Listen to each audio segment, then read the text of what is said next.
السلام علیکم، امید ہے سب خیریت سے ہوں گے۔ تو آج جو ہم پڑھیں گے جملے اور اس کی اقسام۔ الفاظ کا ایسا مجموعہ جس کا مطلب پورا واضح ہو جملہ کہلاتا ہے۔ لالچ بری بلا ہے۔ تو جملے کی 3 اقسام ہوتی ہیں، ٹھیک ہے۔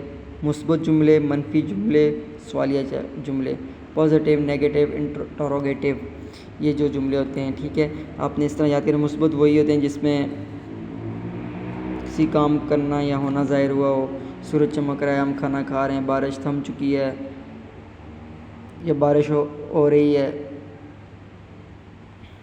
ایسے جملے مثبت جملے ہوتے ہیں۔ اور جو دوسرے منفی جملے، ایسے جملے جس میں کسی کام کا نہ کرنا یا کام نہ ظاہر ہونا اس میں اس کا واضح ہو جائے تو وہ منفی جملے کہلاتے ہیں۔ مسلمان جھوٹ نہیں بولتا، ہم کھانا نہیں کھائیں گے، گرمی کم نہیں ہو رہی ہے، تو یہ جس میں نہیں کا لفظ استعمال ہو رہا ہے یہ منفی جملے ہیں۔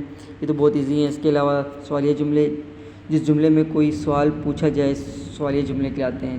تم گھر کیسے جاؤ گے، تم گھر کب آؤ گے، کیا احسان نے خط لکھا، کیا تم اسکول جاتے ہو۔ تو یہ تو بہت ایزی ہے، میرے خیال سے آپ کو اس میں اتنی سمجھانے کی مجھے ضرورت نہیں پڑے گی۔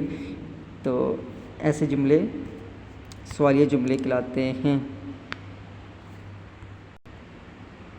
زیادہ تر لفظ استعمال ہوئے ہوتے ہیں جیسے کون سا، کون سی، کب، کون سا وغیرہ بھی سوالیہ جملے ہیں۔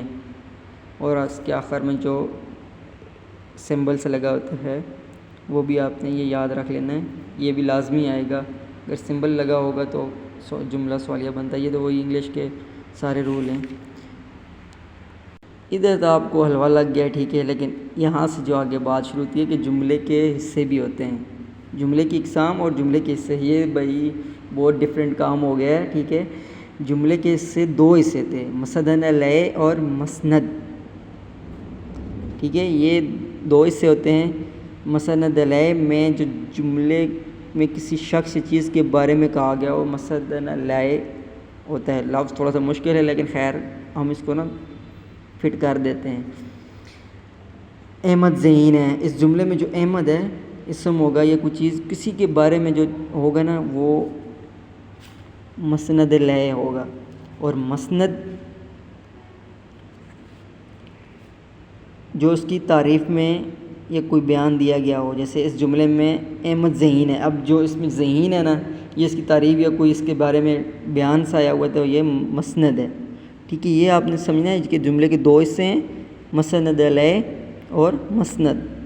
اور مسند جو ہوتا ہے جو اس کے بارے میں بیان سے آتا ہے آگے، جیسے احمد ذہین ہے، جب تو ذہین میں اس کی تعریف کر دی ہے یا کچھ بیان آ گیا، ٹھیک ہے۔ یہ آپ نے سمجھ لینا ہے، یہ اس کے 2 حصے ہوتے ہیں۔ تو ہوپ فلی آج کا لیکچر تو بہت حلوہ تھا، آپ کو سمجھ آ گیا ہوگا، لیکن یہ جملے کے 2 حصے ہیں نا یہ بہت تنگ کرتے ہیں۔